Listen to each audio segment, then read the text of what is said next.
Muchas gracias, bienvenidos. Gracias por acompañarnos en esta noche tan especial para todos nosotros, para los tres hijos del maestro José Agustín. Hoy les queremos platicar un poco sobre estas nuevas ediciones con las que contamos en Penguin Random House. Estamos hablando del relanzamiento de la obra de José Agustín, donde podrán notar una nueva colección que saca de bolsillo con obras del maestro Pedro Friedeberg, y también les vamos a querer platicar sobre La panza del Teposteco, que este año cumple 30 de haberse publicado.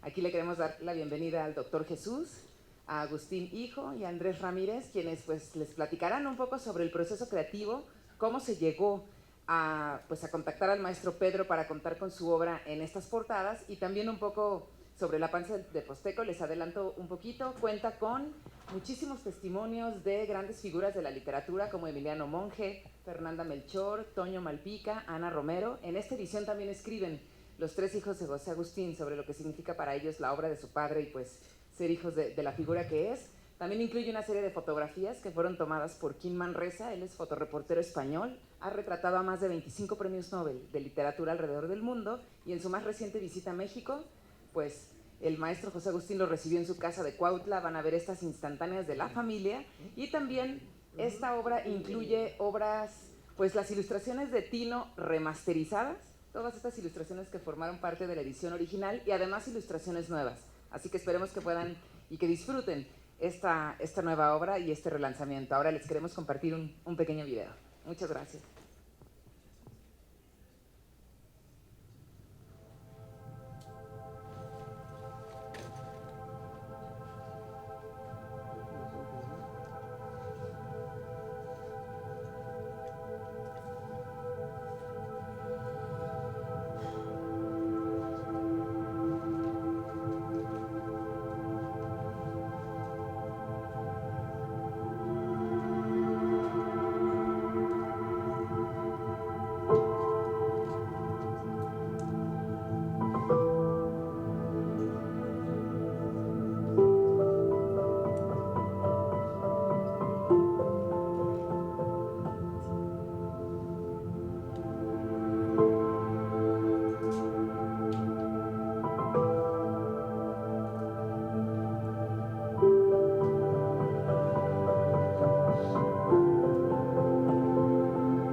Maestro, muchas gracias por recibirnos aquí en su casa. Estamos realmente, en fin, yo subyugado de estar aquí en este lugar, este espacio lleno de su obra, de toda su vida, y nos convoca estar aquí la obra de José Agustín, que gracias por haber aceptado usar algunos de su obra para la larga obra de José Agustín. Desde La tumba hasta Arma Blanca, creo que fue la última novela que él publicó. Pues muy agradecidos la editorial, el autor, y esperemos los lectores que estarán viendo estos libros pronto. Pues para mí también es un súper gran honor estar incluido en esas portadas. Y de su obra tan vasta, ¿qué es lo que más le gusta de lo que ha hecho usted? Pues en general no me gusta mi obra, porque me gusta más el dinero que dar. Entonces me prostituí, me sacrifiqué y le agarré la onda de que me gustaban esas cosas. Yo creo que le hace sentirse inteligente a la gente, porque ven repeticiones de cosas.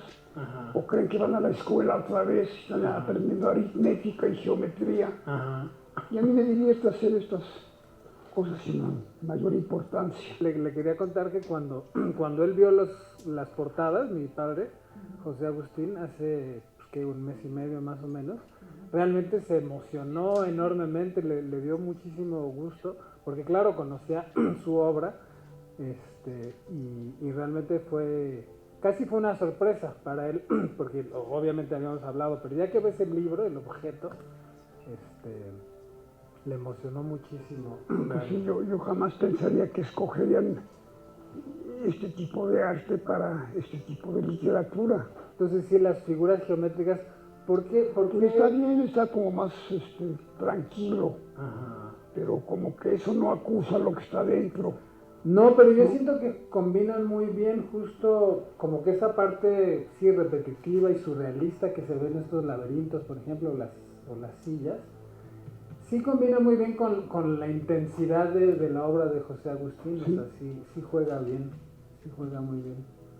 Y luego estos son símbolos, pues, son como universales, podrían ser aztecas, podrían ser Nepal, podrían ser musulmanes, africanos, europeos, barrocos, renacentistas. Son como, es lo próximo que voy a leer. ¿Ah, sí? Sí, claro. Qué bueno. La verdad, ese es un libro justo que habla de los dioses aztecas. Son unos niños que están en Tepoztlán y se meten al monte a pasear con un niño teposteco, unos chilangos, y de repente los niños se pierden ahí en el monte, se pierden en el teposteco, se meten como una cueva o algo así, y de repente están perdidos. Y encuentran pues, un mundo que estaba desconocido para ellos, y de pronto ahí se les empiezan a aparecer los dioses aztecas. Según el autor, los dioses aztecas, cuando llegaron los españoles, se refugiaron ahí en el Teposteco, se metieron adentro del monte y ahí vivieron. Y entonces estos niños se los encuentran. Y en fin, cada niño como que hace una relación con alguno de los dioses, con Tonantzin, con Tezcatlipoca, y a cada uno como que les van enseñando algo los dioses a los niños. De eso trata el libro. Es muy didáctico. Muy didáctico, sí, porque fue un libro pensado para muchachos, para jóvenes, para muchachitos. Y ya para acabar, ¿qué le recomendaría a los jóvenes artistas? ¿Qué deberían de hacer para, no sé, para seguir con seguir su instinto, su obra? No, pues no hay que recomendar. Yo odiaba de que me recomendarían cosas a mí, aunque me enseñaron algunas. Yo todo lo que me inspiró lo descubrí yo solo. Por ejemplo, a mi casa llegaba la revista Life, y en la revista Life en 1946, cuando yo vivía en la colonia del Valle, llegó un número con 4 páginas dedicadas a Escher. Entonces eso cambió mi vida. Aunque yo solo tenía 10 o 12 años, pero eso me influenció muchísimo. Pues muchas gracias, maestro, de verdad, por su tiempo, por prestarnos su obra para que estén estas portadas, para que lleguen a mucha gente. Y le agradecemos su tiempo. Gracias por habernos invitado a su casa.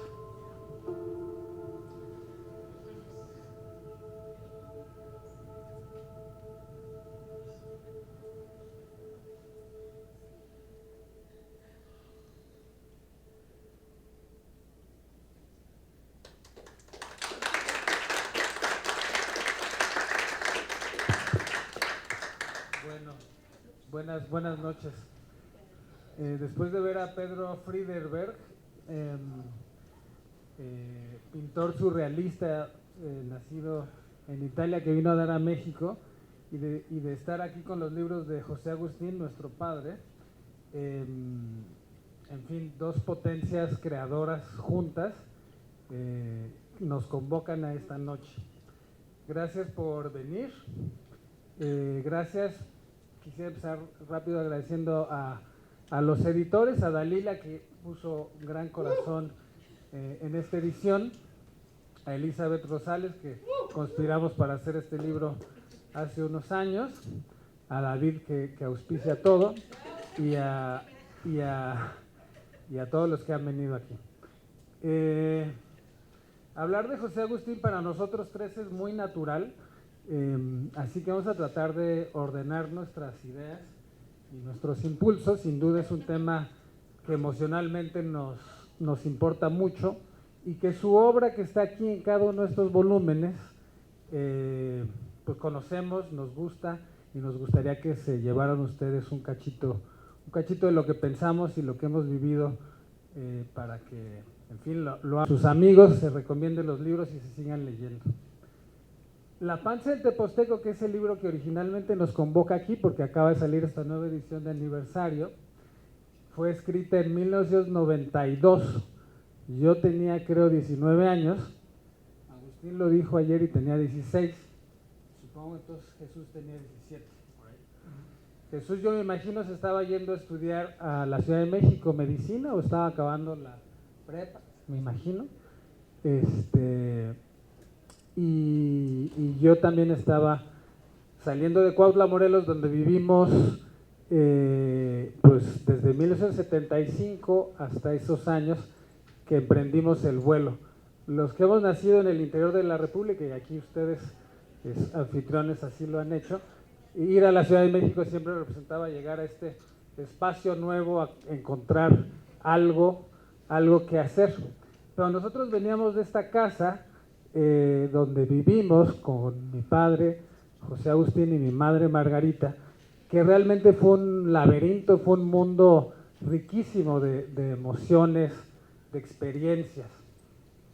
En esa casa cruzaron por ahí pues muchos amigos de él, escritores, artistas, gente realmente creativa, y ese universo pues era el que nos había, del que veníamos, y que ahora llegamos a este lugar donde cada quien tenía que encontrar su camino.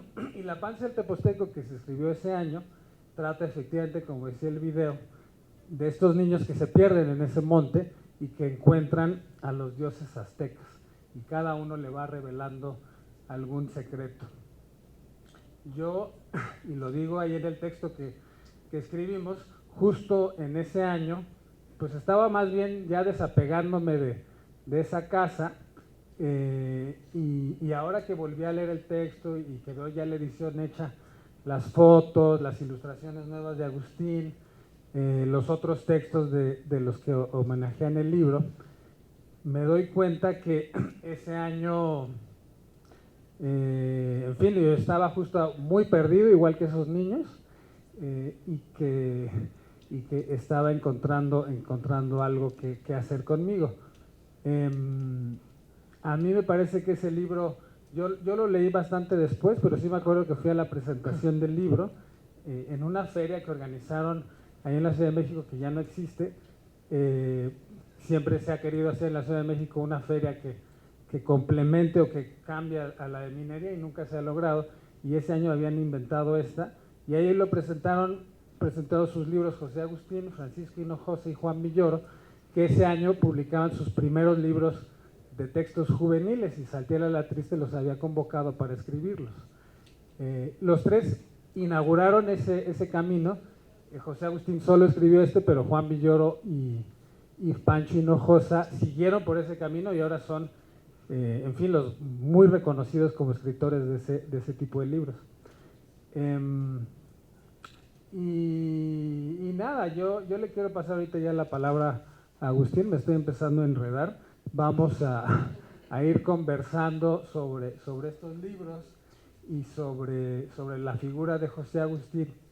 Yo solo para terminar diría que las cosas que a José Agustín que están como fundamento de su obra y de su vida creativa son su realismo, gracias, qué bueno que Pedro Friedeberg está en estas nuevas ediciones de Bolsillo, los beatniks, la contracultura, la poesía maldita francesa, Rimbaud, Verlaine, Baudelaire, el teatro que practicó mucho a los 16, 15 años, y que fue un gran, empezó ahí a escribir sus primeras obras, y Juan José Arreola, que fue su primer maestro, de aquí, de esta zona del mundo, Guadalajara, de Zapopan.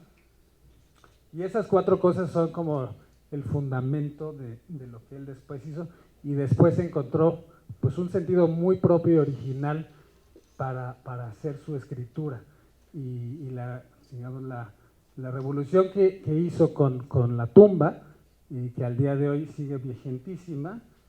En fin, ya iremos platicando de lo que significó estos libros y La Tumba en particular. Agustín. Bueno, hola, buenas noches a todos, gracias por asistir. Sí, pues aquí nos convoca la obra de don José Agustín Ramírez, que es un excelente escritor mexicano, el joven, otrora joven rebelde, cuya obra es pues bastante, muy extensa y tiene muchos géneros, como decía el carnal. Eso trabajó en la novela, el cuento, el ensayo, ¿no? Tiene obras de teatro, tiene guiones de cine, casi prácticamente practicó todos los géneros que hay en la literatura, el periodismo cultural, hizo también poesía, aunque nunca la publicó, y es un secreto ahí muy íntimo suyo de él y mi jefa, que generalmente eran poemas románticos hacia mi mamá. Y también era un excelente dibujante. Yo creo que él me pasó un poquito de eso. Hacía excelentes caricaturas, don José Agustín, cuando era chavito, pero claro, pues, se dedicó a la literatura porque pues le parecía mejor, y decía que no podía repetir un garabato 2 veces, que no podía hacer el mismo personaje, por eso no podía hacer cómics. Pero tenía unos dibujitos muy divertidos que hacían los márgenes de los periódicos y las revistas cuando yo era niño. Y creo que un poquito de eso se me pasó. También teníamos un tío que se llamó Augusto Ramírez, que pues no fue famoso como mi jefe, pero era un excelente pintor, era un pintor realista, muy asombroso. Y también él pues nos inculcó a mí y a mis carnales amor por las artes plásticas.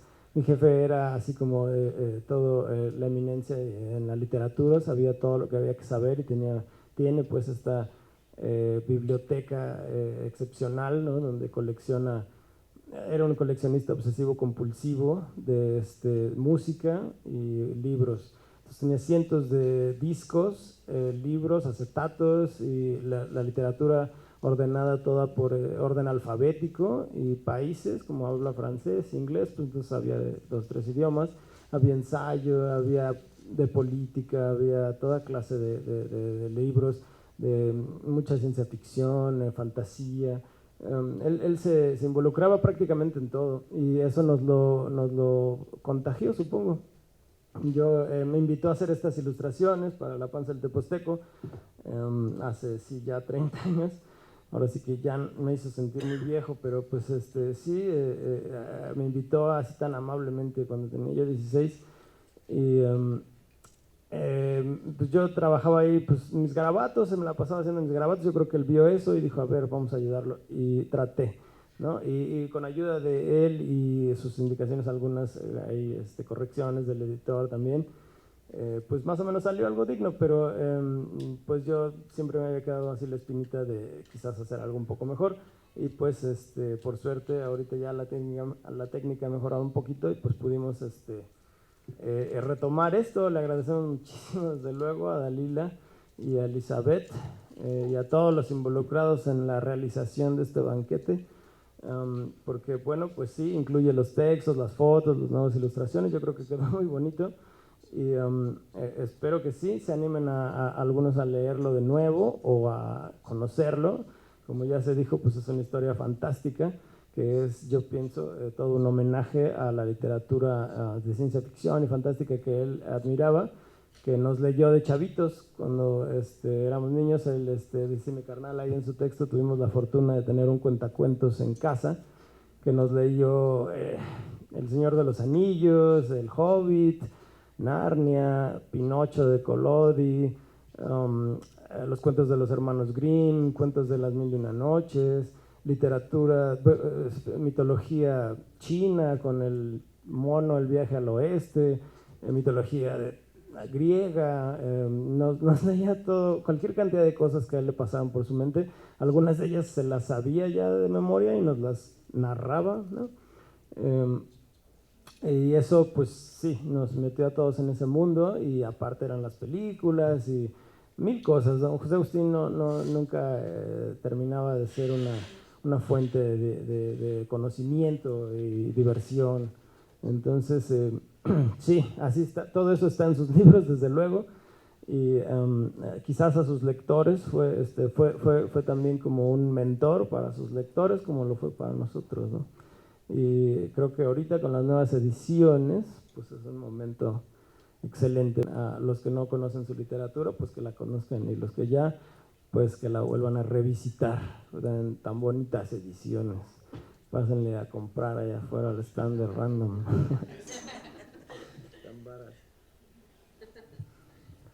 Sí, totalmente de acuerdo con lo que estaba comentando Agustín. Y por mi parte también pienso que también la literatura árabe, ¿no? Fue importante. O sea, nos hablaba mucho de las mil y una noches. O sea, tuvimos una formación muy, muy mitológica, yo diría, ¿no? Prácticamente. Y eso es interesante porque como que íbamos entrando poco a poquito, ¿no? en lo que era la realidad. O sea, vivíamos como, ya platicaron Andrés y Agustín, en una especie de, vamos, es un fraccionamiento que está como a 1 hora y media de la Ciudad de México.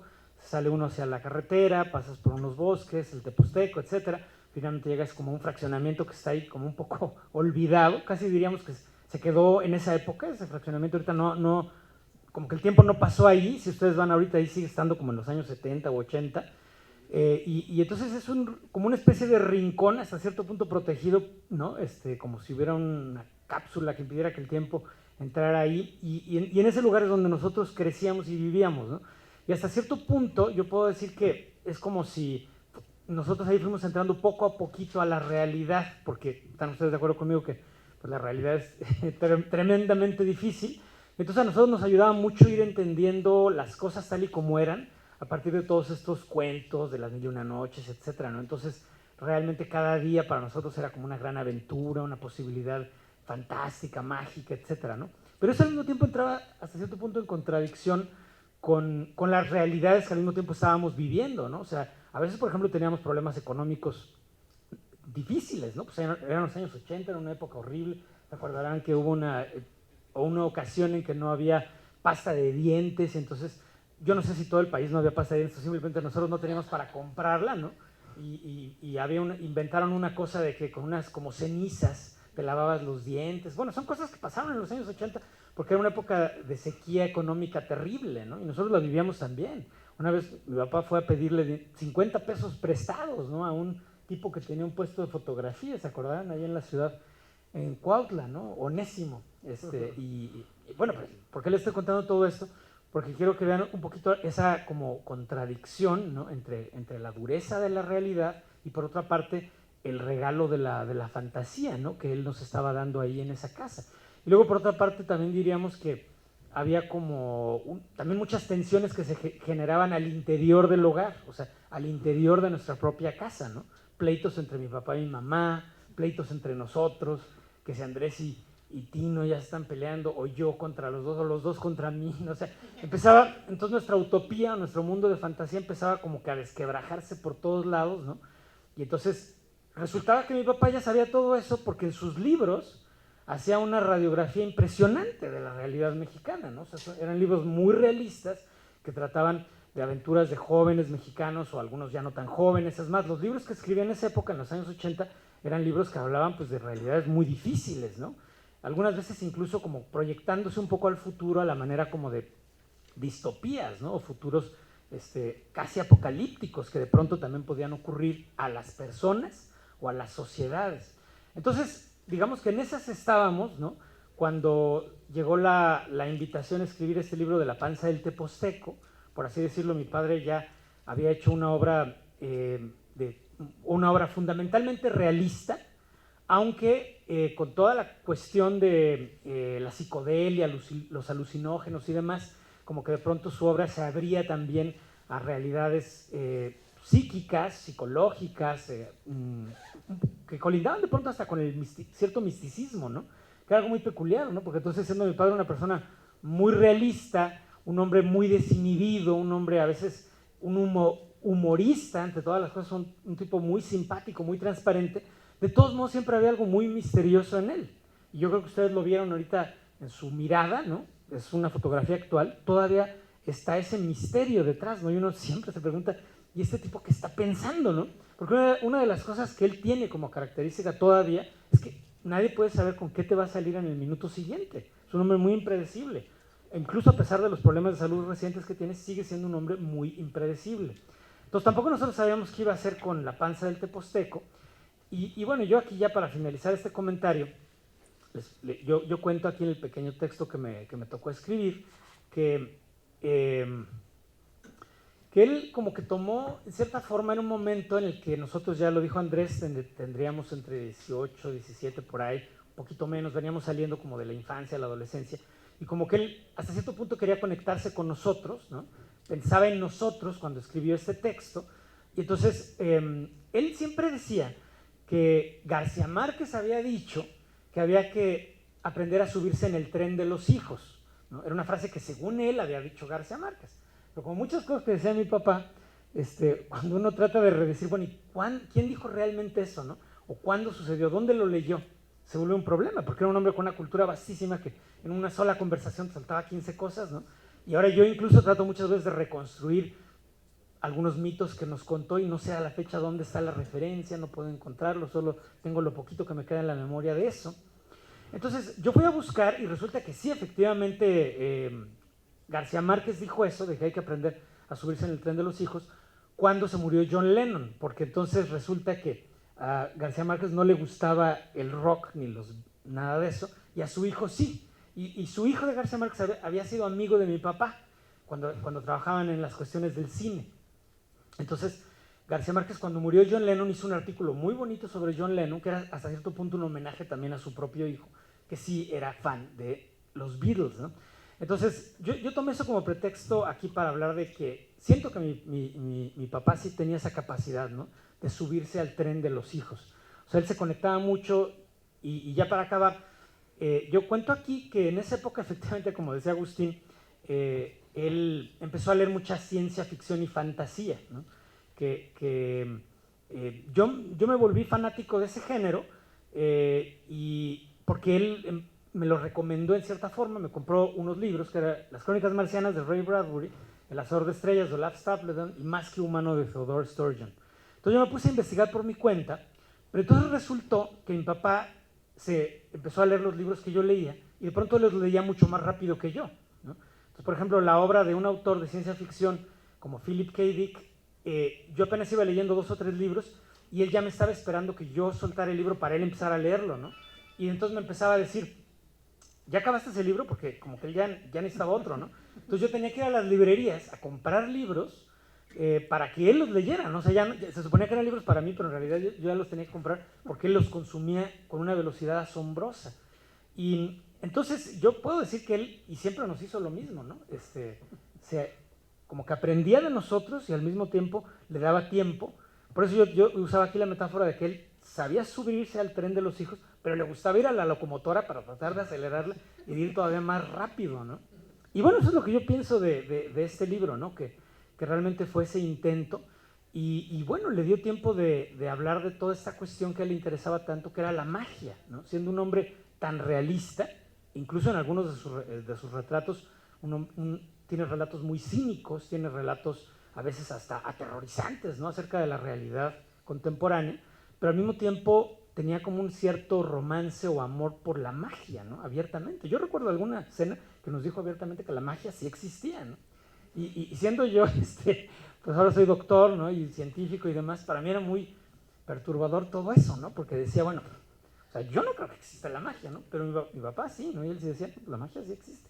Entonces, en este libro, en cierta forma, como que quería ponerlo ahí, convertirlo en literatura, ¿no? Que siempre fue la manera como él lograba convertir la magia en algo real a través de la literatura, ¿no? Y yo creo que ese era su espacio de libertad y lo que nos dejó. Entonces, pues muchísimas gracias a los editores y sobre todo a sus lectores, ¿no? Porque son los que le dieron a él tanta vida. Pero gracias, insisto, a los editores porque nos permitieron reunirnos, ¿no? Aquí a Andrés, Agustín y a mí, que siempre tuvimos ganas de hacer esto. Sí, siempre hemos tenido ganas de hacer esto y qué bueno que lo podamos hacer ahorita. Yo les quería contar que así como a Jesús le dio este regalo, bueno, fue un regalo mutuo, la ciencia ficción, pero sí esta voracidad que tenía por leer lo que fuera y agarrar tal. y Agustín le dio el regalo de poder hacer las ilustraciones de La Panza del Teposteco y a partir de ahí empezar un camino en la gráfica. Yo cuando leí Se está haciendo tarde, Final en Laguna, que escribió en 1973, cuando estaba llegando a la cárcel de Lecumberri. Si se acuerdan, él fue a dar a la cárcel porque los agarraron a un par de amigos y a él con marihuana, fumando marihuana en la casa de este amigo. Llegaron ahí a capturar un par de narco chiquillos menudistas y los vieron a ellos tan pachecos y dijeron, pues estos son parte de la banda, y se los llevaron. Fue a dar a Lecumberri, un hecho traumatiquísimo para él, como se podrán imaginar. Siempre contó mucho y está en el Rock de la Cárcel toda esa experiencia.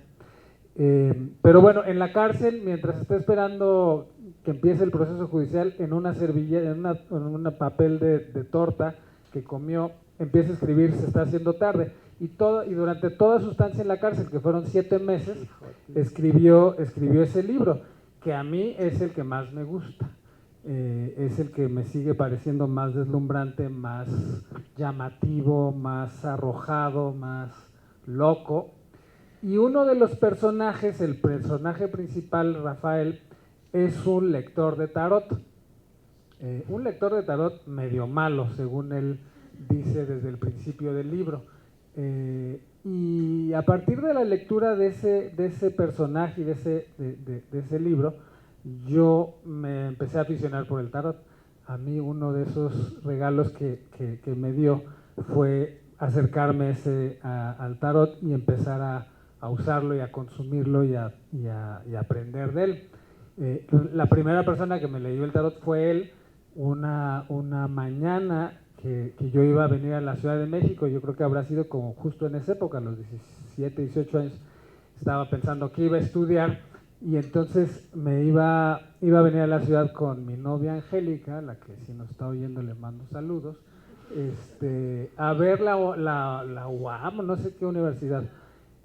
Y el primer tarot que tuve en mi vida fue uno que ella me regaló y que me prestó más bien, y era un tarot egipcio bastante malo, bastante feo, bastante mal hecho, pero que bueno, él con ese arrojo del que hablaba Jesús y Agustín hace rato, con esa imprudencia que siempre ha tenido, dijo, yo te lo leo, porque sí lo leía, porque sí lo había estado usando, pero realmente no lo había consumido con propiedad, ¿no? Pero era así de arrojado e imprudente, y nos sentamos en la sala mientras estábamos comiendo, creo que como que nos apartamos, y en fin, empezamos a sacar cartas, y me echó un rollo, ¿no? Del que me acuerdo vagamente, pero sí recuerdo pues como el impulso de él y las ganas y también su nerviosismo de estarme diciendo cosas sobre mi futuro o sobre lo que podía hacer. Ya me acordé de una que ahorita, que no les voy a contar porque solo a mi psicoanalista le diré. Entonces, bueno, a mí me regaló el tarot y Se está haciendo tarde, que trata sobre muchas cosas, pero sobre el rock y las drogas. También son dos cosas que él me dejó y de las cuales he sido bastante aficionado. Con el rock, siguiendo con el tren de los niños, de García Márquez. Ajá. Cuando seguíamos oyendo y empezamos a crecer y empezamos a tener nuestros gustos, en fin, él se empezaba a aficionar a eso y como decía Jesús, siempre estaba, dame más, una voracidad impresionante la que tenía y tiene sobre cualquier cosa. Ya para terminar, hace poco ahí en su casa, donde vamos a visitarlo frecuentemente, en fin, platicamos siempre de muchas cosas y ya me perdí, no sé muy bien qué les quería contar, pero siento que había... No, exacto, malditas drogas. Pues te fuiste a Cuautla. No, quería como narrarles la escena, o sea, a mí me gusta llegar ahí y en la tarde y en la noche nos sentamos y empezamos a oír música. Básicamente eso es un diálogo que siempre tenemos con él, no estar poniendo música y él está oyendo y cantando y recordando y empieza a veces a decir, sí, con esta rola me acuerdo de Vicente Leñero ese día que no sé qué, o el día que tu mamá y yo no sé qué y no sé cuánto. La verdad es que él vive bastante apaciblemente. Sí, el accidente pues le cambió la vida para mal. Ahí en Puebla se cayó y tuvo este accidente maldito. Pero bueno, él cuando le pregunté un par de años después o semanas, no sé, meses, le dije, ¿y ya intentaste volver a escribir? Y me dijo, sí, claro. Pero no pude. ¿Y sabes qué? Está bien. Le dije, ¿por qué? Dice, pues creo que ya escribí todo lo que quería escribir. O sea, yo ya hice todo lo que quería escribir y me siento en paz con eso. Y la verdad, claro, cuando después del accidente esa era una preocupación. ¿Qué va a pasar con esta obra? Estaba escribiendo una novela que se llama La locura de Dios. Y cuando llegamos Jesús y yo al hospital, fue lo primero que dijo, ¿no? Ya tengo el título de mi libro, se llama La locura de Dios. Y empezó a recitar este salmo, que está en la Biblia, por supuesto, y no, yo no me acuerdo, pero él se lo acordaba de memoria, estaba en un estado de shock tremendo, lo recitó de memoria 4 o 5 estrofas, y terminaba justo, y esta es la locura de Dios, así terminaba ese salmo. Entonces, en fin, escribió todo lo que quiso, lo hizo de la mejor manera, impresionantemente, y te paso la palabra.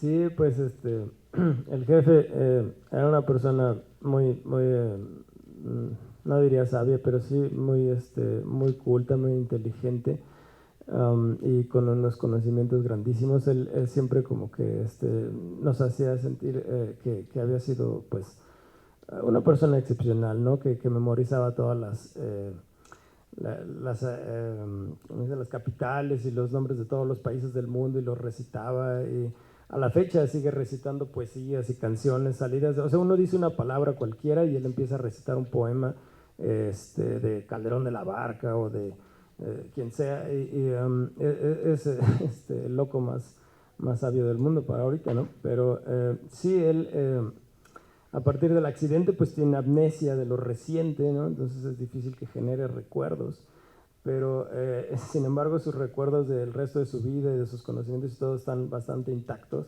entonces es muy extraño convivir con él.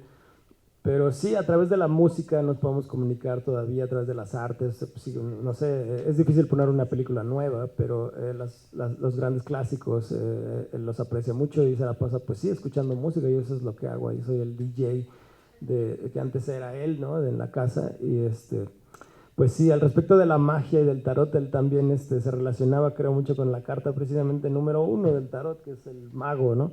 Él se veía a sí mismo un poco como eso, entonces sí, efectivamente en sus libros, como se dice, pues transmutó todo ese poder, y sí, en esos personajes, tantos personajes que creó, era como esos dioses griegos que se ven en Furia de Titanes, ¿no? Que tienen pequeños muñequitos y los mueven de lugar y hacen su propio mundo con ellos, y nosotros somos espectadores, ¿no? Y él creaba toda clase de obras geniales que pues se han hecho películas, ¿no? Aquí tenemos Ciudades Desiertas, ¿no? Que recientemente se hizo película con Me estás matando, Susana. También se hizo película con Abolición de la Propiedad, sobre teatro que aborda el sexismo y todo esto que está tan de moda ahorita del machismo y etcétera, etcétera. En sus obras abordó prácticamente un montón de temas que son ahorita actuales. En 2 horas de sol pues toca la ecología, ¿no? El terrible daño que se le ha hecho ahí a Acapulco,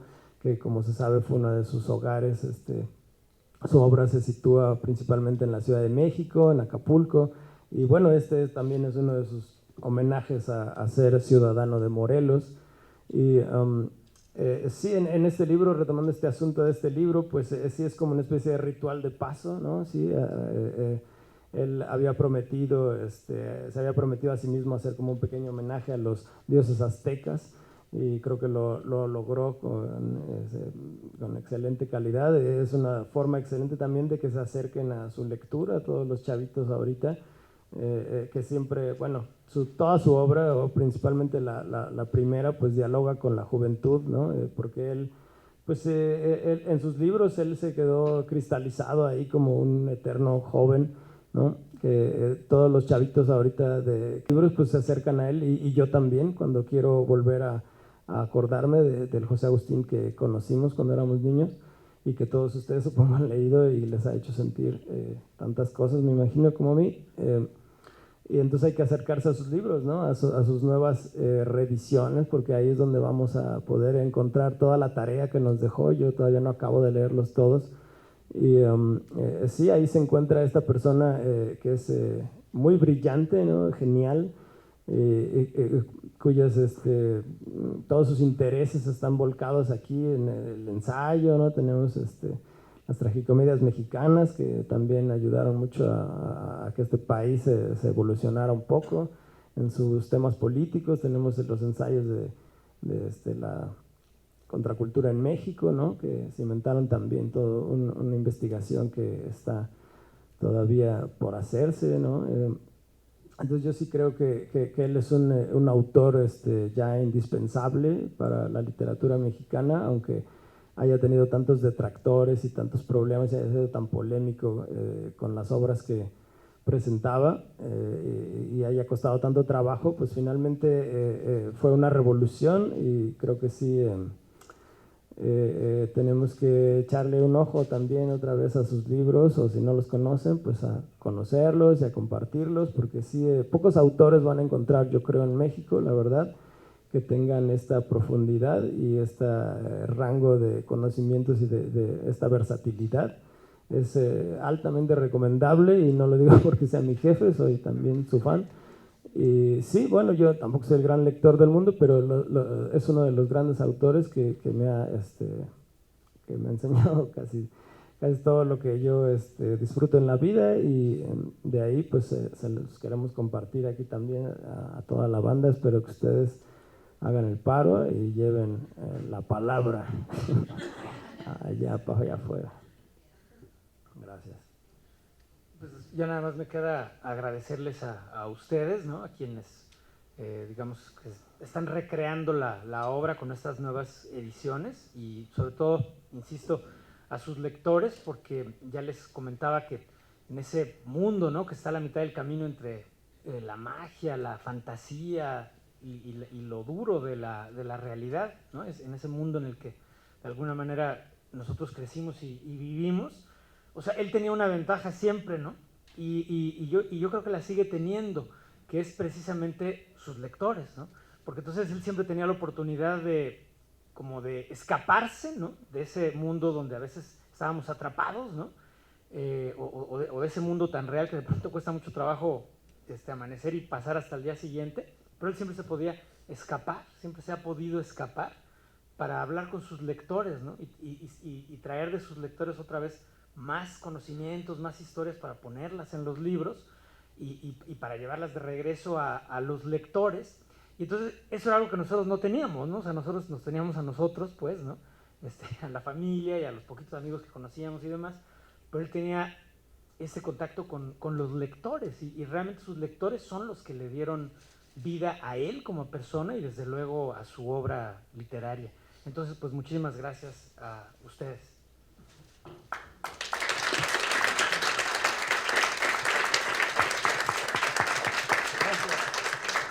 Gracias.